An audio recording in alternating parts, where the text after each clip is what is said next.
폭설로 뼈가 시릴 정도로 추운 겨울날이었습니다. 엄마 불편하진 않으세요? 그래, 괜찮아. 그러나 아들의 표정은 다른 무언가 할 말이 있는 듯한 표정이었습니다. 엄마, 드릴 말씀이 있어요. 그래, 무슨 말인데 그러니? 그 순간 강씨 할머님은 무언가 이상한 낌새를 느꼈지만 어제 들은 그 말들이 사실이 아니길 바라는 마음이었습니다. 아들은 한숨을 내쉬며 어렵게 말을 꺼냈습니다. 엄마, 요즘 저희도 집 사정이 많이 어렵고, 아내도 많이 힘들어하고, 이제 그만 나가주셨으면 좋겠어요. 엄마가 다른 곳에서 지내셨으면 좋겠어서요. 강씨 할머님은 예상은 했지만 막상 아들의 입에서 그 말이 나오니 가슴이 무너져 내렸습니다. 평생을 바쳐 키운 아들이 이제는 자신을 버거운 짐으로 여긴다는 사실이 가슴을 후벼 팠습니다. 엄마, 정말 죄송해요. 이게 저희가 할 수 있는 최선이라 생각했어요. 알았다. 그렇게 할게. 어머님, 택시는 제가 불러드릴까요? 강씨 할머님은 아무 말 없이 자신의 방으로 돌아가 급하게 짐을 챙겨 나가기 시작했습니다. 현관문이 닫히는 순간 강씨 할머님은 자신이 급하게 나오느라 양말조차 신지 못해 맨발이라는 걸 깨달았습니다. 하지만 다시 그곳으로 들어가고 싶지는 않았습니다. 안녕하세요. 이야기의 주인공은 72세 강정희 할머님이십니다. 강씨 할머님은 강원도 산골 마을에서 평생을 욕심 없이 살아오신 분입니다. 도시의 화려함이나 편리함보다는 고요한 산골 생활이 더 마음에 맞았던 강씨 할머님은 남편과 함께 일구어온 이곳에서 남은 여생을 보내기로 마음먹었습니다. 서울은 너무 정신이 없어서 절로 피곤해지지. 여기가 좋아. 공기도 맑고 바람 소리만 들어도 마음이 편안해지는 것 같아. 강씨 할머님은 이웃들과 이야기를 나눌 때면 늘 이렇게 말씀하시곤 했습니다. 봄이면 산나물을 뜯고 여름이면 텃밭을 가꾸며 겨울이면 남편과 둘이 김장을 담그는 일상이 강씨 할머님에겐 남편과 함께했던 소중한 추억이었습니다. 몇 년 전 남편과 사별한 후에도 강씨 할머님은 이곳 강원도의 자연 속에서 홀로 지내며 위안을 삼았습니다. 강씨 할머니는 자식과는 큰 갈등 없이 지내왔지만 세월이 흐르면서 서서히 멀어져 가는 것을 강씨 할머님은 깊은 한숨과 함께 받아들여야 했습니다. 특히 아들의 결혼 때가 생각나면 가슴 한켠이 먹먹해졌습니다. 당시 신혼집을 마련하지 못해 애태우던 아들을 위해 강씨 할머님은 평생 모아둔 돈을 아낌없이 내어주었습니다. 서울 외곽의 아파트였지만 새 신혼 살림을 꾸리기에는 충분했습니다. 어머니, 정말 감사합니다. 평생 은혜를 잊지 않을게요. 아들은 눈물을 글썽이며 그렇게 약속했습니다. 하지만 시간이 흐르면서 그 약속은 어디론가 사라져버린 듯했습니다. 처음에는 한 달에 한 번씩 오던 방문이 두 달에 한 번으로 다시 분기에 한 번으로 줄어들더니 이제는 명절에 잠깐 얼굴을 비추는 것조차 하지 않았습니다. 서울에서 살기도 바빠서 그렇겠지. 뭐 어쩌겠어.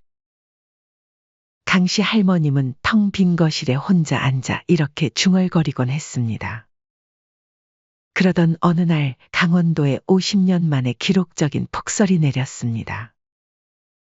폭설은 마을의 풍경을 바꾸는 정도가 아니었습니다. 온 마을이 순식간에 고립되어 버렸습니다.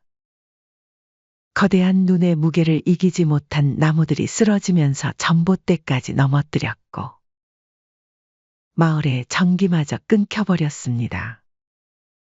난방도 조명도 물을 끓일 수도 없는 상황이 되었습니다.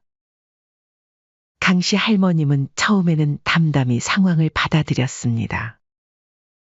어떻게든 버텨보자. 는 마음으로 이틀을 견뎌냈지만 점점 더 심해지는 한파 속에서 몸이 얼어붙는 것을 느꼈습니다. 이대로는 정말 위험할 수도 있다는 생각이 들었습니다.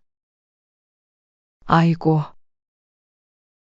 내가 이제 진짜 나이를 먹었나 보다. 예전 같았으면 이 정도는 거뜬히 버텼을 텐데. 강씨 할머님은 떨리는 손으로 휴대폰을 들어 아들의 번호를 찾아보았습니다. 아무리 혼자서 잘 살아왔다 해도 이번만큼은 도움이 필요했습니다. 강씨 할머님이 떨리는 손으로 전화를 건 것은 폭설이 내린 지 이틀째 되던 날이었습니다. 더 이상 혼자 견딜 수 없다는 판단이 들었기 때문입니다. 아들의 휴대폰 화면을 한참 바라보다가 겨우 통화 버튼을 눌렀습니다. 여보세요, 엄마? 민수야. 미안한데 엄마 좀 도와줘. 이틀째 집에 전기가 안 들어오는데 방 안이 꽁꽁 얼어버려서 이불을 덮어도 춥고 수도관도 얼어서 물도 안 나오니 이러다가 큰일 날 것 같아. 매서운 추위에 강씨 할머님의 목소리가 흔들렸습니다. 엄마, 죄송한데. 제가 아내랑 먼저 상의하고 다시 연락드려도 될까요? 말끝을 흐리는 아들의 목소리에 강씨 할머님의 가슴이 철렁 내려앉았습니다. 하지만 달리 방법이 없었기에 그래, 그렇게 하렴. 내가 좀 더 기다려 볼게. 하고 전화를 끊을 수밖에 없었습니다. 강씨 할머님은 신락 같은 희망을 품고 기다렸지만 2시간이 지나서야 돌아온 대답은 씁쓸했습니다. 엄마. 우선은 집에서 좀만 더 기다려주세요. 저희도 갑작스러워서. 내일 다시 연락드릴게요. 직접 집에 들어가기도 어려운 상황이었지만 강씨 할머님은 그저 묵묵히 기다릴 수밖에 없었습니다. 방 한켠에 놓인 양초에 의지한 채 칠흑 같은 어둠과 한기 속에서 밤을 새워야 했습니다. 휴대폰 배터리는 얼마 남지 않았기에 수시로 확인하고 싶은 마음을 누르며 전원을 꺼두었습니다. 민수가 분명 연락할 거야. 그렇게 자신을 다독이며 보낸 다음 날 오후 드디어 아들에게서 전화가 왔습니다. 엄마, 저기. 일단 우리 집으로 오세요. 그래, 고맙다. 내가 버스라도 타고. 하. 아니에요. 그냥 제가 데리러 갈게요. 이 눈에 엄마 혼자 오시다가 넘어지기라도 하면 병원비만 더 나와요. 그리고 아들은 3시간 후에야 도착했습니다. 그 시간 동안 강씨 할머님은 작은 가방 하나에 꼭 필요한 짐만 챙겼습니다. 옷가지 몇 벌과 상비약 그리고 남편과 찍은 낡은 사진 한 장. 더 이상은 필요 없다고 생각했습니다. 눈이 녹으면 바로 돌아와야지. 현관문을 열자 아들이 어색하게 서 있었습니다. 예전이라면 엄마 하고 달려와 안아주던 아들이었는데 이번엔 한 걸음 떨어져 서 있었습니다. 마치 낯선 사람을 대하듯 말입니다. 엄마, 짐은 이게 다예요? 응, 이것만 있으면 돼. 내가 오래 있을 것도 아닌데 뭘. 강씨 할머님은 애써 밝은 목소리를 냈습니다. 아들의 어색한 태도가 마음에 걸렸지만 표현하고 싶지 않았습니다. 서울로 가는 차 안에서는 거의 대화가 오가지 않았습니다. 라디오에서 흘러나오는 음악 소리만이 침묵을 채웠습니다. 강씨 할머님은 창밖으로 내리는 눈을 바라보며 생각에 잠겼습니다. 문득 아들의 어린 시절이 떠올랐습니다. 남편이 바쁘게 일하던 시절, 홀로 아들을 키우며 보낸 시간들. 유난히 추웠던 겨울이면 아들은 늘 엄마, 손 시려 라며 달려와 그녀의 품에 손을 녹이곤 했었죠. 강씨 할머님은 고개를 돌려 조수석에서 앉은 아들을 바라보았습니다. 하지만 지금 옆자리에 앉아 있는 아들은 어딘가 멀게 느껴졌습니다. 언제 이렇게 아들과 남처럼 되어버린 걸까? 강씨 할머니는 속으로 생각했습니다.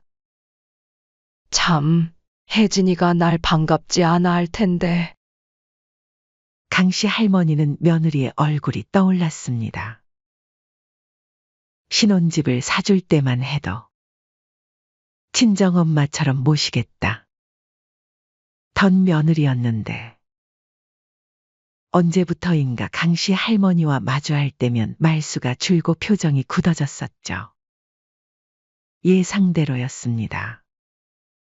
며느리 혜진은 현관문을 열어주면서부터 불편한 기색이 역력했습니다. 어머님, 오셨어요? 한마디 건네고는 차가운 시선으로 강씨 할머님을 위아래로 훑어보았습니다. 짐을 들어줄 생각은커녕 한 발 물러서서 서 있기만 했습니다. 혜진아, 갑자기 이렇게 와서 미안해. 마을 전기만 고쳐지면 바로 집으로 갈게. 아, 네, 며느리의 짧은 대답이 현관을 울렸습니다. 강씨 할머님은 아들의 눈치를 살피며 신발을 벗었습니다. 신혼집 계약날 혜진이가 어머님, 우리 집은 어머님의 집이니까 언제든 오세요. 라고 했던 말이 허공에서 메아리 치는 것 같았습니다. 며느리가 내어준 방은 집에서 가장 구석진 곳이었습니다. 작은 창문 하나 달린 이 방은 원래 창고로 쓰던 곳이었는지 곰팡이 냄새가 코를 찔렀습니다. 창문 틈으로는 바람이 쌩쌩 들어왔고 방 구석에는 쓰지 않는 운동기구와 상자들이 쌓여 있었습니다. 어머님, 저희 집이 좁아서 이 방밖에 없어요. 창고로 쓰던 건데 어쩔 수 없네요. 짐은 저쪽 구석에 놓으시면 될 것 같아요. 며느리의 말투에는 미안함보다는 짜증이 묻어났습니다. 마치 이것도 감지덕지하세요라고 말하는 것 같았습니다. 아니야, 이 정도면 충분해. 내가 뭐 호강하러 온 것도 아닌데. 잠깐 있다 갈 거니까 신경 쓰지 마. 강씨 할머님은 괜찮다는 듯 웃어 보였지만 가슴 한켠이 시려왔습니다. 몇 년 전까지만 해도 강씨 할머니는 이 집의 주인이나 다름없었습니다. 아들 내외의 신혼집을 마련해 줄 때만 해도 이런 대접을 받을 거라고는 상상도 하지 못했습니다. 아들 며느리와의 합가는 생각 이상으로 더욱 불편했습니다. 어머님, 화장실 가실 때 물 조금만 써주세요. 요즘 수도세가 장난 아니라서요. 물 한 방울이 곧 돈이에요. 며느리는 마치 돈을 물 쓰듯 하는 사람을 나무라듯 말했습니다. 강씨 할머님은 화장실에서 나올 때마다 변기 물 내리는 소리가 크진 않았는지 신경이 쓰였습니다. 팁이요? 저희 있을 때만 보시면 안 될까요? 전기세도 나가고. 어머님은 평소에도 TV 많이 안 보시잖아요? 이제는 지루한 시간을 달래기 위해 TV도 마음대로 틀 수 없었습니다.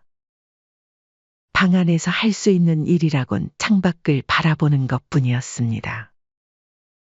며느리는 사사건건 강씨 할머니에게 트집을 잡았고 그때마다 강씨 할머님의 마음에는 멍이 들었습니다. 그러던 어느 날 강씨 할머님은 방의 냉기가 유독 심하다는 것을 깨달았습니다. 서울도 한파가 기승을 부리고 있다는 걸 알고 있었지만 이상하리만치 강씨 할머니 방은 마치 냉동실 같았습니다. 이상한 마음에 방문을 살짝 열어 거실을 확인해 보니 거실은 포근할 정도로 따뜻했습니다. TV 앞에 앉아 있는 며느리는 얇은 실내복 차림이었고 아들은 반팔을 입고 있었습니다. 강씨 할머님은 무언가 이상하다는 느낌을 지울 수 없었습니다. 강씨 할머니가 잠에 들려고 할 때마다 한기가 뼛속까지 파고들었습니다. 이불을 두 겹, 세 겹으로 두툼하게 덮고 있어도 온몸의 뼈가 저릴 정도였습니다. 매일 밤 잠들기 전 오늘은 조금 덜 춥겠지. 하는 희망으로 이불을 끌어당겼지만 방은 마치 냉동고처럼 차가웠습니다. 일주일을 그렇게 버티다가 결국 견디다 못한 강씨 할머님은 며느리에게 조심스럽게 물었습니다. 혜진아, 우리 방이 좀 추운 것 같은데. 혹시 보일러가? 어머님, 요즘 난방비가 너무 비싸서 저희도 아끼고 있어요. 저희 방도 다 추워요. 어머님 방만 그런 게 아니라고요. 이불 더 필요하시면 드릴게요. 며느리의 대답은 퉁명스러웠습니다. 뭔가 이상하다는 생각이 들었지만 강씨 할머님은 더 이상 아무 말도 하지 못했습니다. 그날 밤도 잠을 이루지 못하고 뒤척이다가 화장실에 가기 위해 방을 나섰을 때였습니다. 안방에서 들려오는 며느리의 통화 소리에 발걸음을 멈췄습니다. 그래서 말이야. 내가 일부러 시어머니 방 난방을 끊어놨다니까. 지가 안 나가고 배기겠어? 근데 어머님이 독해서 걱정이야. 하긴 이 추위에 누가 버텨? 알아서 나가시겠지. 며느리의 낄낄거리는 웃음소리가 어둠 속에서 메아리쳤습니다. 뭐? 너무하다고. 아니, 이게 얼마나 좋은 수야. 폭설에 전기 끊겼단 핑계로 들어와서는 은근슬쩍 눌러 앉으려는 게 뻔히 보이잖아. 내가 가만히 당하고만 있을 줄 알아? 잠시 상대방의 말을 듣더니 며느리는 더 도끼 어린 말을 이어갔습니다. 그것만 아니야. 너도 알잖아. 예전에 우리 신혼집 사준 것도 다 계산해서 그러신 것 같아. 나중에 늙고 병들면 우리한테 빌붙으려고. 여우가 따로 없으셔. 어휴, 내가 왜 이런 꼴을 봐야 하는지 진짜. 며느리의 말 한마디 한마디가 강씨 할머님의 가슴을 후벼 팠습니다. 아들의 장래를 걱정해서 새 살림을 편하게 꾸리라고 전 재산을 들여 사준 집이었습니다. 그때 며느리는 눈물을 글썽이며 어머님 정말 감사합니다. 라고 했었는데 이제는 그 진심마저 의심스러워졌습니다. 화장실 앞에 서 있던 강씨 할머님의 다리에 힘이 빠졌습니다. 벽을 짚지 않았다면 그 자리에서 주저앉을 뻔했습니다. 차가운 벽을 더듬으며 겨우 방으로 돌아왔지만 이제는 방 안의 한기보다 가슴 속 서린 한기가 더 아팠습니다. 강씨 할머님은 방으로 돌아와 눈물이 차오르는 것을 겨우 참으며 이불 속으로 들어갔습니다. 이 말을 민수에게 해야 할까? 아니면 그냥 모른 척 떠나야 할까? 깊은 고민에 빠졌습니다. 며느리의 독한 말 한마디 한마디가 다시 귓가에서 맴돌았습니다. 내가 이런 대접을 받으려고 평생 모은 돈을 다 준 건가? 이 이야기를 아들에게 해야 할지 아니면 그냥 묻어두고 참아야 할지 마음이 복잡했습니다. 다음 날 아침 아들과 며느리가 다가왔습니다. 아들은 머뭇거리며 강씨 할머님 앞에 섰습니다. 엄마 불편하진 않으세요? 강씨 할머님은 애써 담담한 표정으로 대답했습니다. 그래, 괜찮아. 그러나 아들의 표정은 다른 무언가 할 말이 있는 듯한 표정이었습니다. 엄마 드릴 말씀이 있어요. 그래, 무슨 말인데 그러니? 강씨 할머님은 마음을 다잡으며 아들에게 물었습니다.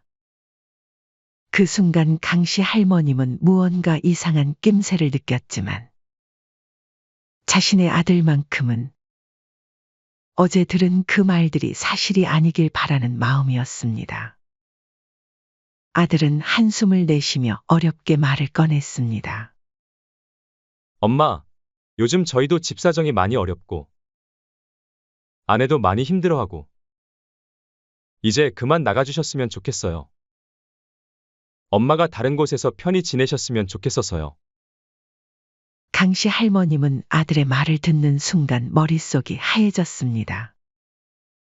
예상은 했지만 막상 아들의 입에서 그 말이 나오니 가슴이 무너져 내렸습니다. 어제 밤 며느리의 말은 혼자만의 생각이 아니었던 겁니다.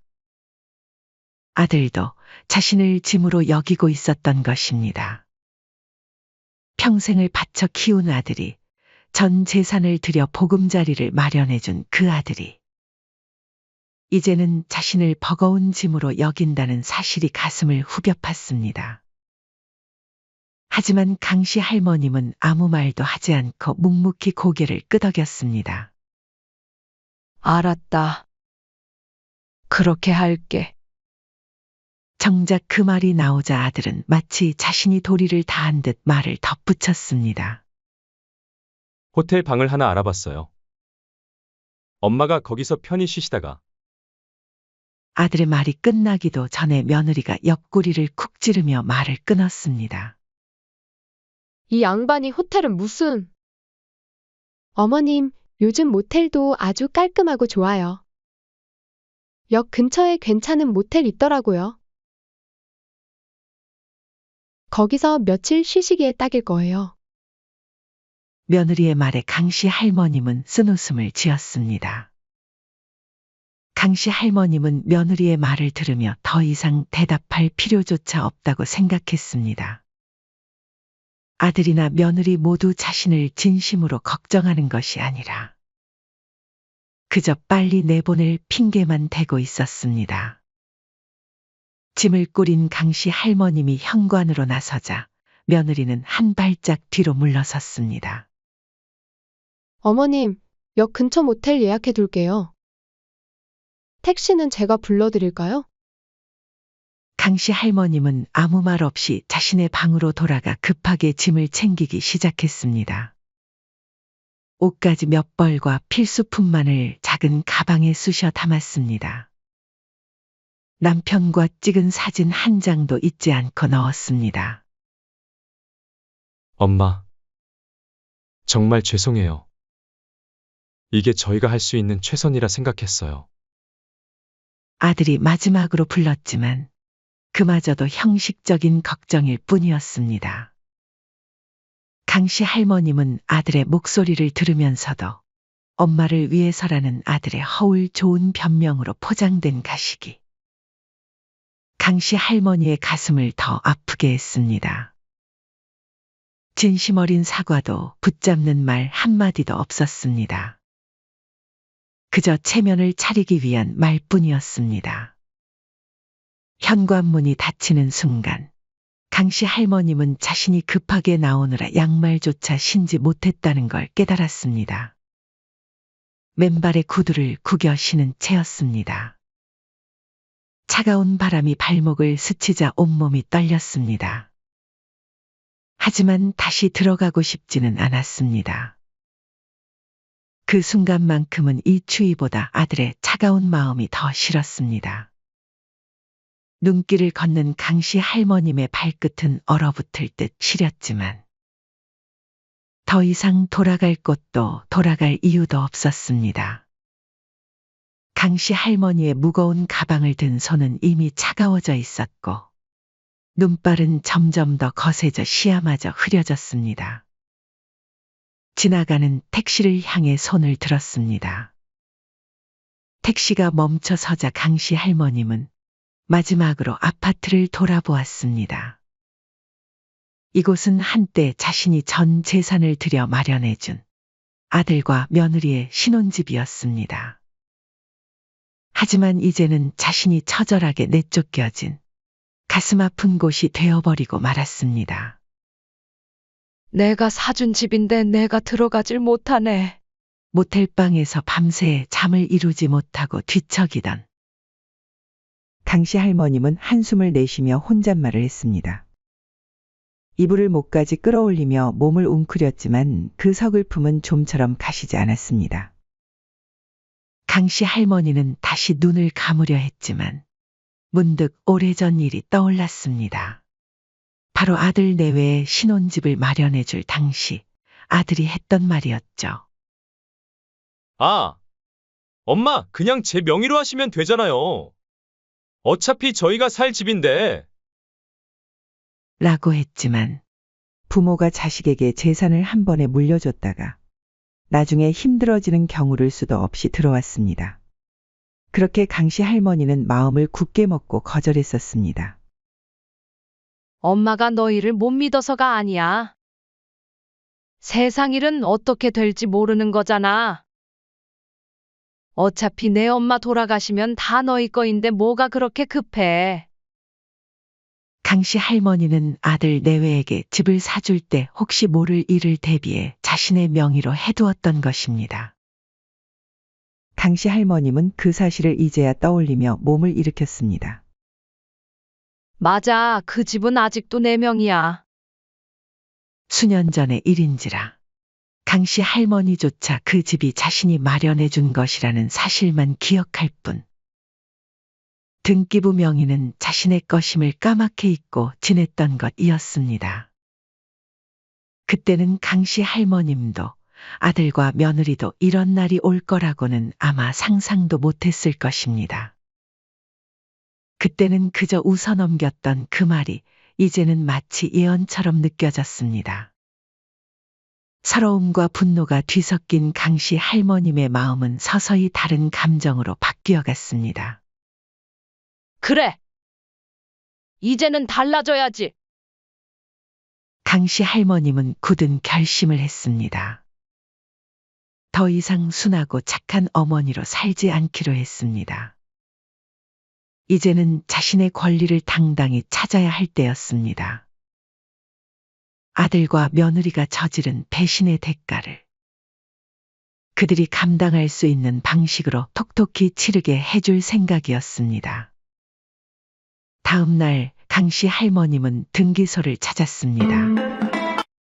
아들 내외에게 쫓겨나듯 나온 그 집 떨리는 마음으로 등기부등본을 떼어보았습니다.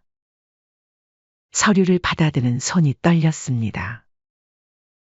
등기부등본을 펼쳐보는 순간 강씨 할머님의 눈이 커졌습니다.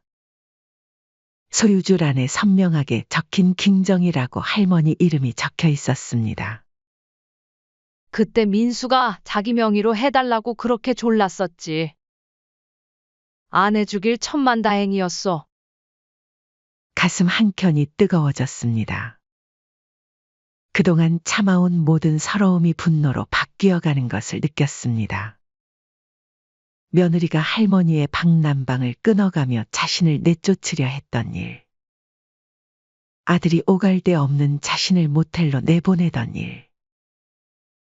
그 모든 것이 머릿속을 스쳐 지나갔습니다. 강씨 할머님은 곧장 변호사 사무실을 찾았습니다. 변호사님, 제 아들 내외가 살고 있는 이 집이 제 명이네요. 변호사는 등기부등본을 자세히 살펴보더니 고개를 끄덕였습니다. 네, 법적으로 이 집은 분명히 할머님의 소유입니다. 정당한 임대차 계약도 없는 상황이고요. 강씨 할머님의 눈빛이 달라졌습니다. 더 이상 움츠러들지 않겠다는 단단한 결심이 서려 있었습니다. 그렇다면 제가 무엇을 할 수 있나요? 명도 소송을 제기하실 수 있습니다. 승소 가능성이 매우 높고요. 법원에 판결이 나오면 그들은 집을 비워주어야 합니다. 강씨 할머님은 잠시 생각에 잠겼다가 고개를 들었습니다. 그녀의 목소리에는 더 이상 망설임이 없었습니다. 그렇게 해주세요. 이제는 제가 제 집을 되찾아야겠어요. 제 아들이 저를 내쫓았으니 이제는 저도 아들 며느리를 내쫓으려고요. 며칠 후 아들 내외에게 법원의 명도 소송 통지서가 도착했습니다. 처음에는 잘못 배달된 우편물이려니 했던 아들은 봉투를 뜯어보고 놀라 자리에서 벌떡 일어났습니다. 본 거주지의 법적 소유주는 강정희 씨이며 현재 거주자는 명도 퇴거해야 함. 여보, 이게 무슨... 며느리는 남편 손에서 통지서를 낚아채듯 읽어내려갔습니다.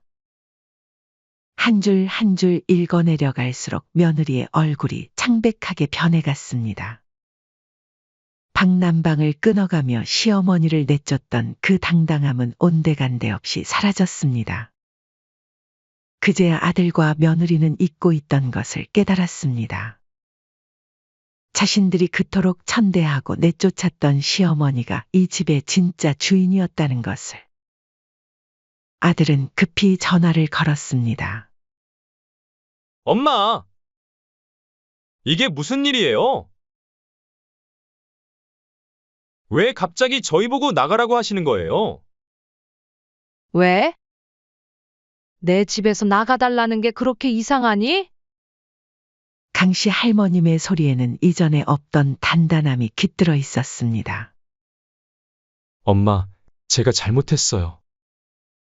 그땐 제가 정신이 없어서. 저희도 요즘 너무 힘들어서 그랬어요.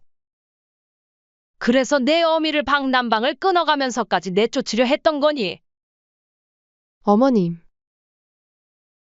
그게 아니라... 됐다. 너희가 날 내쫓을 때는 언제고 이제 와서 그렇게 구차한 변명을 하니? 내가 전화해서 그랬잖니 놓친 내가 폭설을 핑계로 빌붙어서 이제 우리 집에 눌러앉을 모양이라고. 얼른 쫓아내야겠다고. 그렇게 말했잖아? 어머님. 이러시면 안 되죠. 며느리가 수화기를 낚아채며 소리쳤습니다. 이 집은 이제 저희 거예요. 어떻게? 내가 내 집에서 나를 내쫓을 땐 그렇게 당당하더니 이제 와서 그게 무슨 말이니?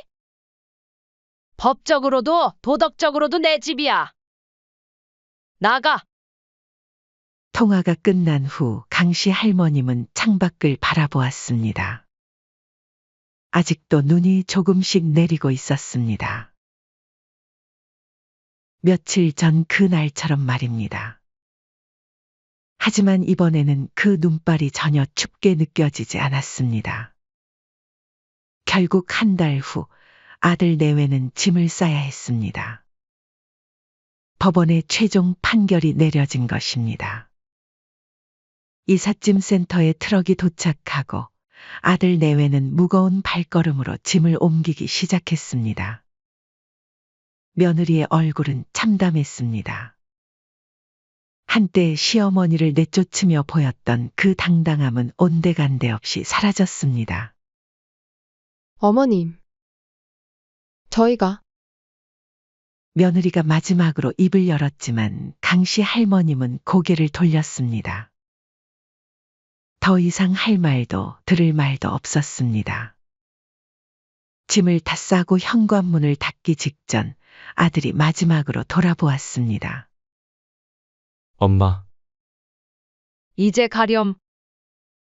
나는 더 할 말 없다. 문이 닫히는 소리가 현관에 울렸습니다. 강씨 할머님은 천천히 거실로 걸어갔습니다. 며느리가 일부러 난방을 껐던 그 차가웠던 방으로 가서 보일러 스위치를 올렸습니다. 따뜻한 온기가 방 안에 퍼지기 시작했습니다. 강씨 할머님은 며칠 뒤 강원도 집으로 돌아왔습니다. 폭설은 그쳤지만 여전히 매서운 바람이 산자락을 휘감고 있었습니다.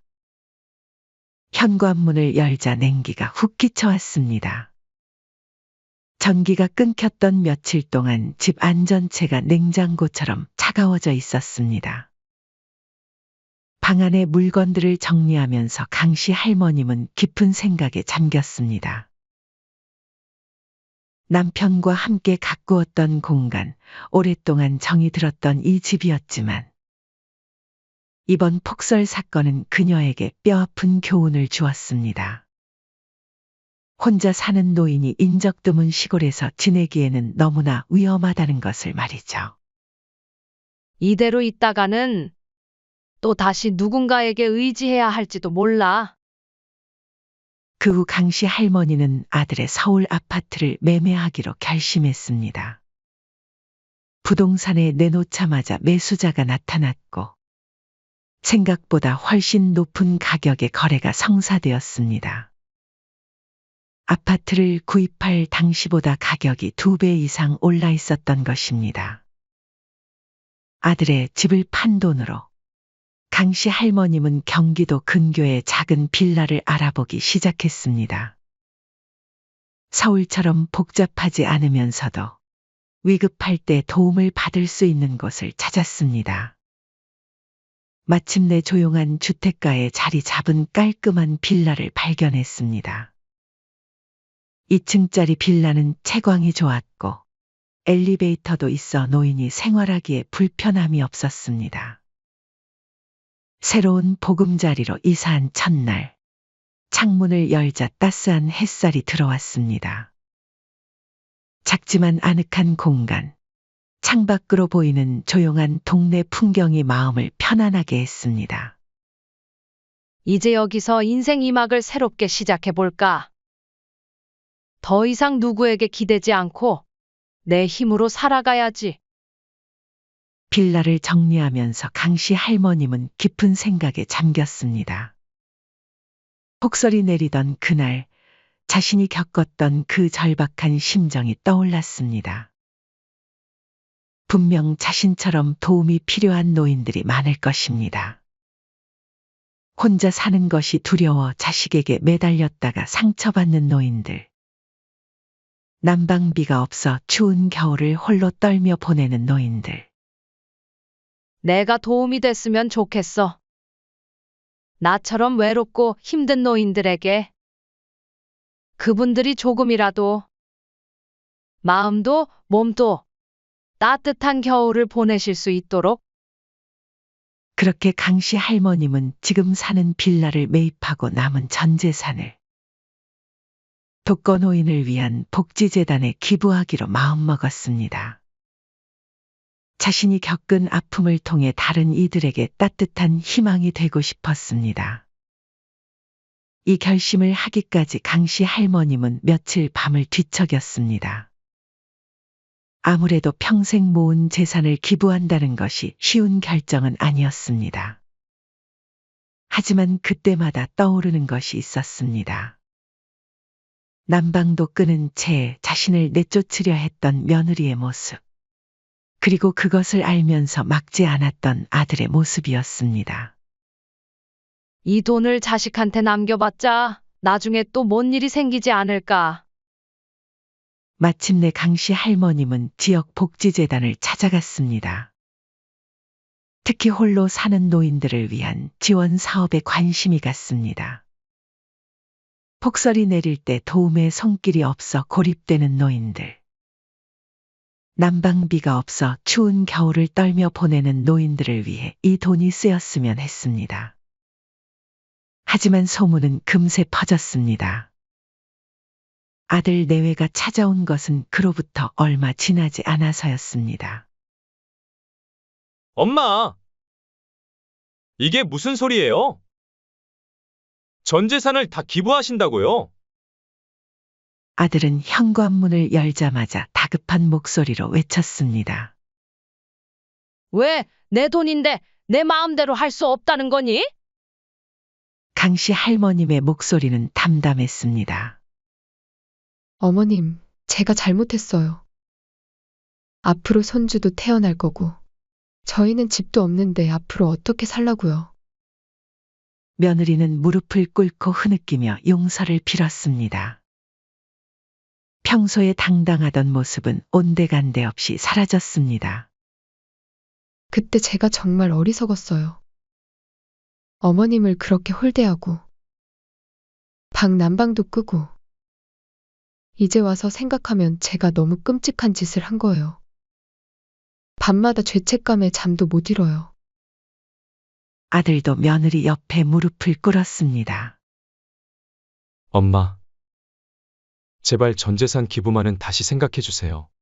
앞으로는 정말 다르게 살게요. 저희 말뿐만 아니라 진심으로 반성했어요. 강씨 할머님은 무릎 꿇고 우는 아들 내외를 바라보았습니다. 순간 강씨 할머니의 마음이 흔들렸습니다. 아들과 며느리의 얼굴에는 마치 진심으로 잘못을 뉘우치는 듯한 표정이 담겨 있었습니다. 하지만 그날 밤 맨발로 쫓겨나듯 아들 집을 나왔던 기억이 떠올라 그 말을 쉽사리 믿을 수 없었습니다. 아들과 며느리가 정말 마음 깊이 깨닫고 있는 걸까? 아니면 돈이 아까워 잠시 반성하는 청년기하는 걸까? 그들의 말과 행동이 진심이어도 뼛속 깊이 반성하지 않는다면 결국 같은 일이 반복되지 않을까 걱정스러웠습니다.